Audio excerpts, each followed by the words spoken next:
This is Impact Healthcare, people and strategies that are disrupting the health benefits industry.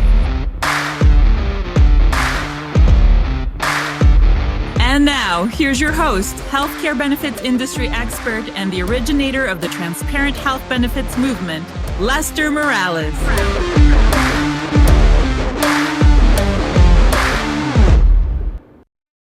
Welcome to our first recap episode of the Impact Healthcare podcast. I thought that we would provide a summary kind of recap of the episodes that have recently come out. And one of them particularly that I wanted to highlight on this from my perspective is an episode with Omar from ClaimDoc. And ClaimDoc is a renowned reference-based pricing administrative platform. And so, I thought I would highlight this because reference-based pricing, RBP, a lot of times is a four-letter word. It is completely bastardized in a lot of different ways as to what it is. Is it noisy? Is it unfair? The misconceptions, everything. And so in this episode, Omar and I, get a little bit in the weeds about RBP and debunk some of the myths while also highlighting ClaimDoc as an organization and their, overall approach and gave some real life stories. So, when I look at RBP, and I think the reason I wanted to highlight this episode is, regardless of someone's personal opinion, I think that we could all agree that healthcare costs are unsustainable. And, the insurance companies, what a employer and their employee calls premium, a health insurance company calls revenue. So the reality of it is, if we're waiting for a health insurance company to negotiate better deals with hospitals or come out with solutions that are going to start bending or, going down the trend of cost, I think we have to kind of take a step back and think. An insurance company is a most of the time, publicly traded company whose fiduciary responsibility is to their shareholders.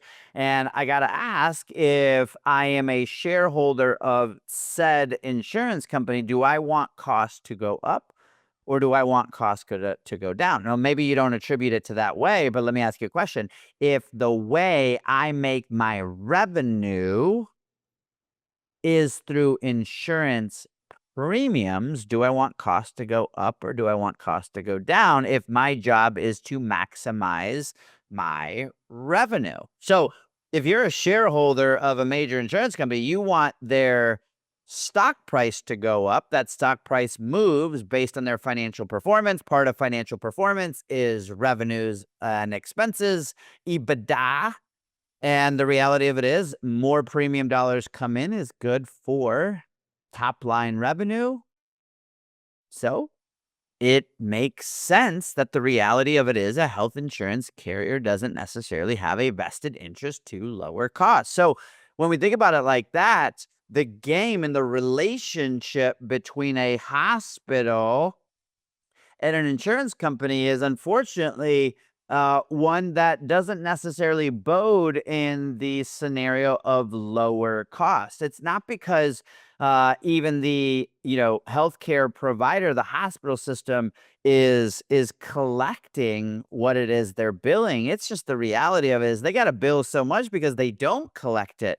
Part of it doesn't come from the employer, and so they got to collect it from the employee. That takes time. People default. They file bankruptcy. The employer's duration of time of how long it takes to pay that claim, all of that has a magnitude of impact negatively to the overall financials of hospital systems. And so When I think about RBP, me personally, I define RBP as simply a way to calculate what is a plan, a self-insured plan, a plan sponsor, what are they paying for services that are being provided?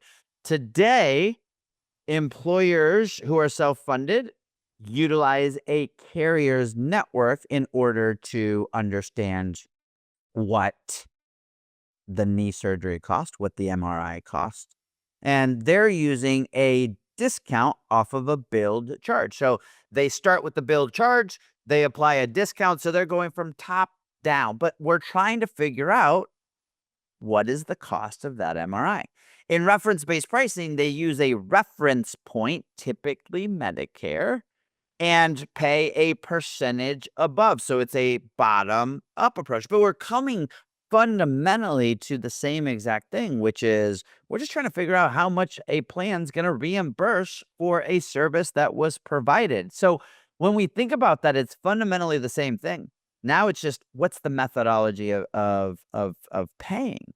And depending on the partner that you play with, this number can be set a whole lot of different ways. And so what I want to, draw the misconceptions and the tackling of the fear here is that, reference-based pricing is always bad and hospitals always hate it and things of that nature. Now, there are good actors and there are bad actors just like anything else. But the reality of it is, for somebody to blanketly say we hate reference-based pricing, to me is a very ignorant statement, because the reference point, the how much, is a huge indication on whether they like it or not. The reality of it is, if I told somebody I was going to pay them 1,000% of Medicare, they would love reference-based pricing. So it's not the fact that they don't like reference-based pricing. It's that typically models of what I would call the 1.0 models, kind of did a bait and switch about how much they were going to pay, and it was very litigious and things of that nature. But there are ways to do this correctly. But again, fundamentally, it's the same exact thing as a PPO program. It's just different in the fact that there is not always an agreement.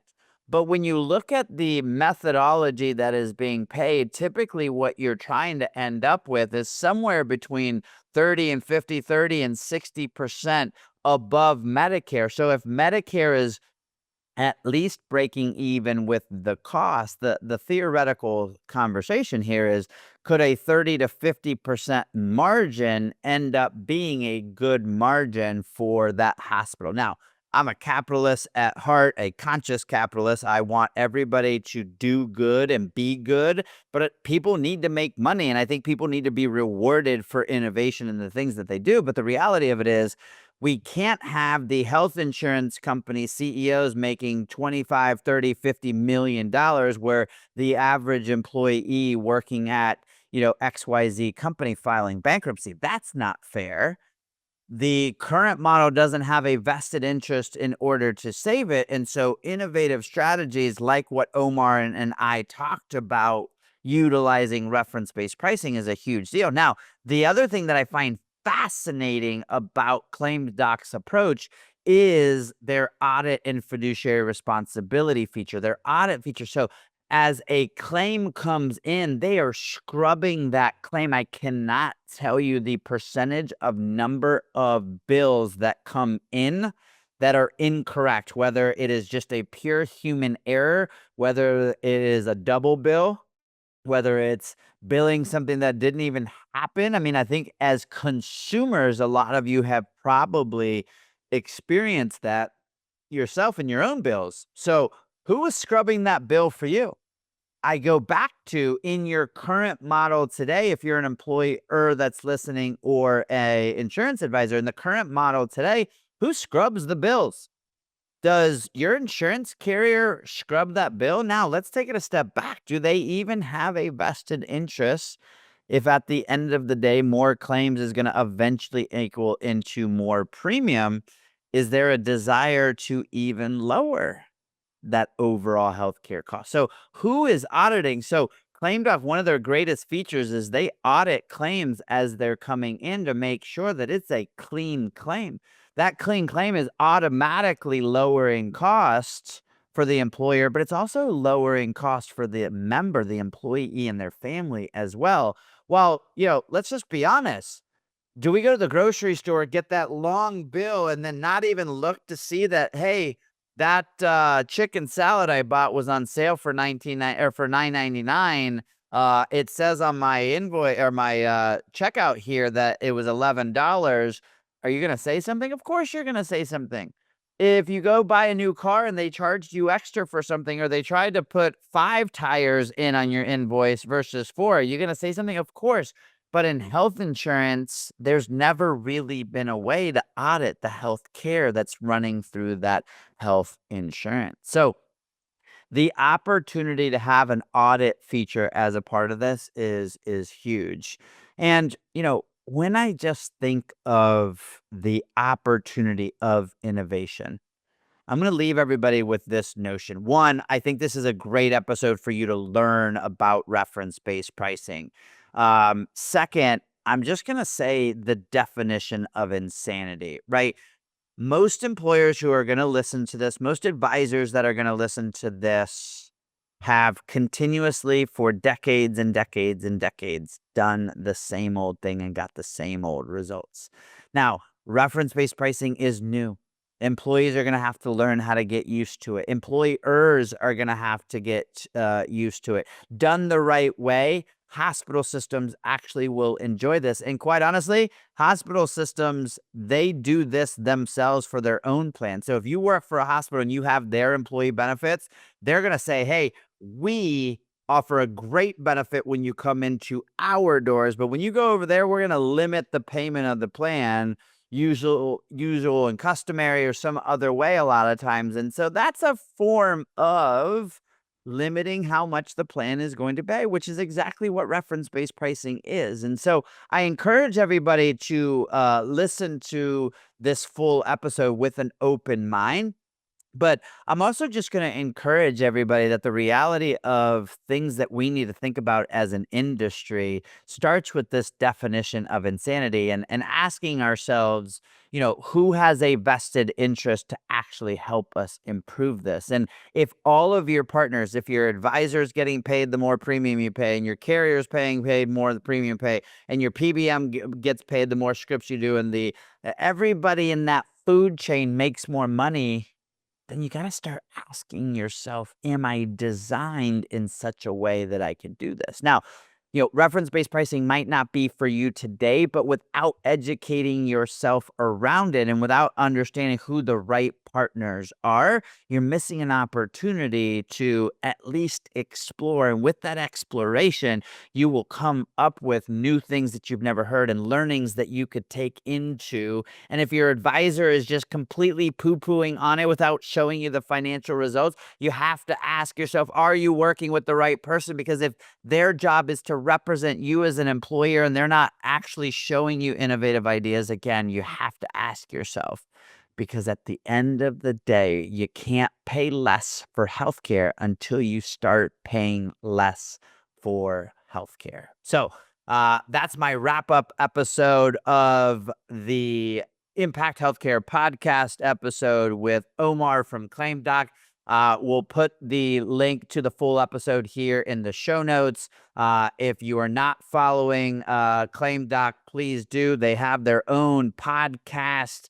You can find them at claimdoc.com. Their podcast is called Claim Talk, and it's available on Spotify and YouTube. A wonderful organization. Omar is a wonderful person and a great explainer of this. And again, my tidbit on this is just educate yourself, because you can't keep doing the same thing and expecting results, because Einstein told us that was insane. We'll see you in the next episode, and thank you for listening to our first recap episode of Impact Healthcare. You've been listening to Impact Healthcare, people and strategies that are disrupting the health benefits industry with Lester Morales.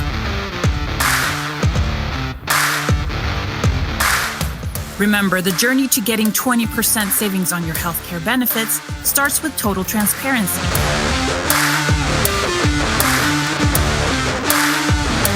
Remember to subscribe to the Impact Healthcare podcast on iTunes or wherever you get your podcasts.